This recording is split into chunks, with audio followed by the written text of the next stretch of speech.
બિચારી બાપડીના માથે આભ તૂટી પડ્યું. 27 વર્ષની નાની બાળ કહેવાય હજુ તો, ને ઈશ્વરે જરાય દયા ન ખાધી. પહેરવા ઓઢવાના દિવસોમાં રંડાપો આવ્યો. એ તો ઠીક, પણ હજુ આ છોકરો કેવડો નાનો છે, ને બાપનું છત્તર ગુમાવ્યું. મારાથી તો જોવાતું નથી ભાઈસાબ. આવા દયામણા સંવાદો બોલી બોલીને આડોશ પાડોશના અને સગાઓમાંના બૈરા વિધવા થયેલ ચેતનાની સાસુ લતાબેન પાસે ખરખરો કરવા આવતા. ચેતનાના ગાલ પર સુકાયેલા આંસુ, અંબોડામાંથી નીકળી ગયેલા અસ્તવ્યસ્ત વાળ અને ચાંદલા વિનાના ગૌર મુખ પર વાળની લટો ઉડી રહી હતી. મારો દીકરો, મારો હેમો. હજુ કાલ તો વટ સાવિત્રીનું વ્રત કરે છે ચેતના, ને આજે આ કારમો અકસ્માત. હે પ્રભુ, મારી પૂજામાં શી ખામી રહી ગઈ કે મુજ વિધવા માને આ દી દેખાડ્યું. મારી ચેતનાએ મારી જેમ. બોલતા બોલતા સાડીનો છેડો મોંમાં નાખી લતાબેને પોક મૂકી. આસપડોશની બહેનોએ માત્ર શ્વાસ લેતી લાશ બની ગયેલી ચેતનાને ઊભી કરી અને તેના હાથમાંની બંગડીઓને તોડી. 7 વર્ષનો મોન્ટુ દૂર ઊભો લાચાર આંખથી પોતાની માની દયનીય સ્થિતિ નિહાળી રહ્યો હતો. થોડા જ સમયમાં હેમલની હાર ચડાવેલી છબી ઘરમાં લટકાવી દેવામાં આવી. ક્યારેક ક્યારેક કોઈ જોઈ ન જાય એમ ચેતના એ છબી પર પોતાનું માથું ઢાળી રુદન કરતી. સમય વીતતો ગયો. 1 દિવસ, 2 દિવસ, 3 મહિના, 4 મહિના, એમ કરતાં હેમલની વરસી પણ વળી ગઈ. ચેતનાના માતા પિતાની રાતની ઊંઘ ચેતના અને મોન્ટુના ભવિષ્યની ચિંતા કરવામાં ઉડી ગઈ હતી. પહાડ જેવડું જીવન એમની ચેતના કઈ રીતે પસાર કરશે? એકલે હાથે મોન્ટુને કેમ કરીને ઉછેરશે?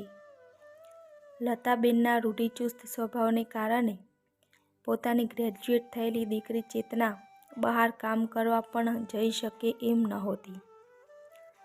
તેમ છતાંય લોકોના સમજાવવાથી તે ચેતનાના બીજા લગ્ન કરાવવા માંડ માંડ તૈયાર તો થયા હતા, પણ તેમનું મન હજુય મોન્ટુમાં અટવાયેલું હતું.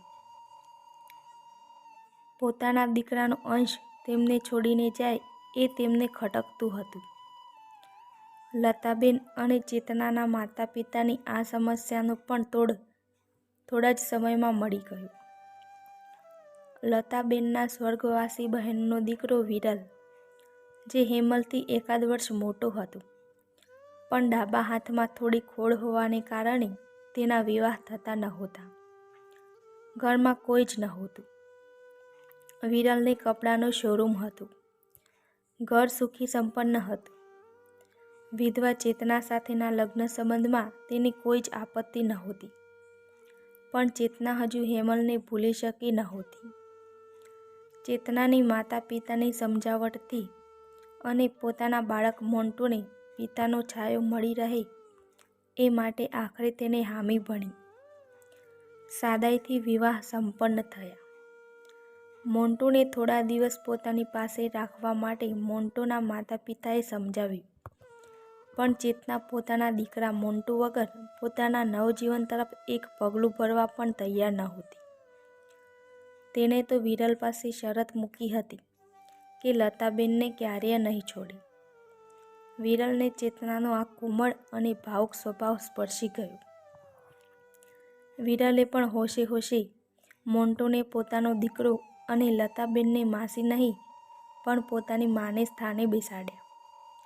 ધીરે ધીરે વિરલના ધીરગંભીર અને પ્રેમાળ સ્વભાવથી ચેતના પણ તેના તરફ ખેંચાઈ રહી હતી. બસ એક મોન્ટુ વિરલને પોતાના પિતા તરીકે અપનાવી શકતો નહોતો. ચેતના ઘણીવાર મોન્ટુને વિરલ તરફનો અણગમો પ્રત્યક્ષ જોઈ શકતી હતી. તેને પહેલાં તો આડકતરી રીતે મોન્ટુને વિરલના સારા અને કોમળ સ્વભાવનો પરિચય કરાવવાનો પ્રયત્ન કર્યો, પણ કંઈ જ પરિણામ ન આવતા તેણે થોડી સખ્તાઈ કરી. વિરલ આ જોઈ ચેતનાને મોન્ટુ અને પોતાના સંબંધને એની મેળે જ પાંગરવા દે એ માટે સમજાવ્યું. ખોટી ઉતાવળ ન કરવી. મોન્ટુ એની ઈચ્છાથી જ પોતાને પિતાનું સ્થાન આપે એવું વિરલ ઈચ્છતો હતો. આમ કરતાં કરતાં તો 7 વર્ષ વીતી ગયા, પણ મોન્ટુ અને વિરલ વચ્ચેનું અંતર ઓછું ન થયું. મોન્ટુ હવે 14 વર્ષનો થઈ ગયો હતો. દુઃખ અને ચિંતાની વાત એ હતી કે મોન્ટુની સંગત બગડી ગઈ હતી. તેના મિત્રો શાળામાં ભણવાને બહાને બહાર રખડપટ્ટી વધુ કરતા હતા. મોન્ટુને પણ તેમની સાથે રહીને ખરાબ આદતો લાગી ગઈ હતી. એકવાર તો વિરલે મોન્ટુને ગલ્લે સિગરેટ ફૂંકતા પણ જોઈ લીધો હતો, પરંતુ પોતે આ બાબતે મોન્ટુને કંઈ પણ કહેવાને હક ધરાવતો ન હતો. તે મનોમન ખૂબ જ દુઃખી થઈ ગયો હતો કે એક પિતા તરીકે તે મોન્ટુને ખોટા રસ્તેથી વાળી શકવાને લાચાર હતો. જો તે ચેતનાને કંઈક કહે તો તે મોન્ટુ તરફ સખ્તાઈ વર્તે અને મોન્ટુ વધારે નફ્ફટ બની જાય. એકવાર તો ન બનવાનું બની ગયું. મોન્ટુ તેના મિત્રો સાથે ક્રિકેટ રમતો હતો. ત્યાં જ બોલ ફ્લેટના કાચને વાગતા ફ્લેટના માલિક મનોજભાઈ ગરમ થઈ ગયા અને તે નીચે આવી મોન્ટુ અને તેના મિત્રોને ધમકાવવા લાગ્યા. વાત વધી ગઈ અને મોન્ટુના વંઠેલ મિત્રોએ હાથાપાઈ શરૂ કરી. મનોજભાઈથી મોન્ટુને જોરથી ધક્કો લાગી ગયો.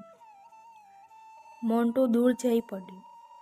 મોન્ટુએ પણ પોતાના સંસ્કાર ભૂલીને પથ્થર ઉઠાવ્યો અને મનોજભાઈ પર વળતો ઘા કર્યો. પથ્થર મનોજભાઈના માથા પર વાગ્યો અને તેઓ લોહીલુહાણ થઈ ગયા. આજુબાજુના લોકોએ તેમને હોસ્પિટલ પહોંચાડ્યા. પાટાપિંડી કરાઈને મનોજભાઈ કેટલાક પડોશીઓ સાથે પોલીસ સ્ટેશન પહોંચી ગયા અને મોન્ટુ વિરુદ્ધ ફરિયાદ નોંધાવી. પોલીસ વિરલના ઘરે પહોંચી અને તેમને સમગ્ર ઘટનાથી વાકેફ કર્યા. મોન્ટુ રૂમમાંથી છુપાઈને બધું સાંભળતો હતો અને પોતાનું હવે શું થશે એ વિચારે ધ્રુજવા લાગ્યો. પોલીસે મોન્ટુને મળવા અને પૂછપરછ કરવા બહાર આવવાનું કહ્યું. મોન્ટુ ડરનો મારે નીચી નજરે બહાર આવ્યો. હવે તે રડવા જ લાગ્યો હતો. પોલીસે મોન્ટુને પોલીસ સ્ટેશન લઈ જવાની વાત કરી. વિરલથી મોન્ટુની પરિસ્થિતિ જોવાતી નહોતી. કંઈક વિચારીને વિરલે ઉગ્ર અવાજે કહ્યું, એ મનિયાના તો હાથ પગ તોડવાના તા મારે. આ તો હજુ મેં ખાલી પથ્થર જ માર્યો હતો. નસીબ એના કે બચી ગયું. આશ્ચર્યથી પોલીસ વિરલની સામે જોઈ રહી. ચેતના, લતાબેન અને મોન્ટુ પણ વિરલની વાત સાંભળી પ્રશ્નાર્થ નજરે તેને નિહાળી રહ્યા હતા. વિરલે આગળ કહ્યું, હા હા, એક બારીનો કાચ ફૂટ્યો ત્યાં તો મારા મોન્ટુને જેમ તેમ બોલવા લાગ્યો. હું જોઈ ગયો તો મેં જ પથ્થર ઉઠાવી તેને માર્યો. એકવારનું નથી આ તો વારંવાર બન્યું છે. મન્યાના ગરમ મિજાજથી તો આખી સોસાયટી ત્રાસી ગઈ છે. સાહેબ, હાલો, હું આવું તમારી હારે. વિરલે ચપ્પલ પહેરવા માંડ્યા, પણ આ શું? એના પગ જાણે કે કોઈએ જકડી લીધા હોય એવું લાગ્યું. નીચે જોયું તો મોન્ટુ વિરલના પગે પડ્યો હતો અને આંખમાં આંસુ સાથે વિરલની સામે જોઈ રહ્યો હતો. વિરલે તેને પ્રેમથી ઊભો કર્યો અને બોલ્યો, કંઈ નહીં હો બેટા, ચિંતા ન કર, હું જલ્દી આવી જઈશ. પોલીસ અને ઘરના સભ્યો વિરલ અને મોન્ટુને જોઈ સમજી ગયા કે આ આરોપ વિરલે હાથે કરીને પોતાની માથે વહોરી લીધો છે. દરવાજે ઊભેલા ફરિયાદી મનોજભાઈ બાપ દીકરાના લાગણીમય સંવાદો સાંભળી રહ્યા હતા.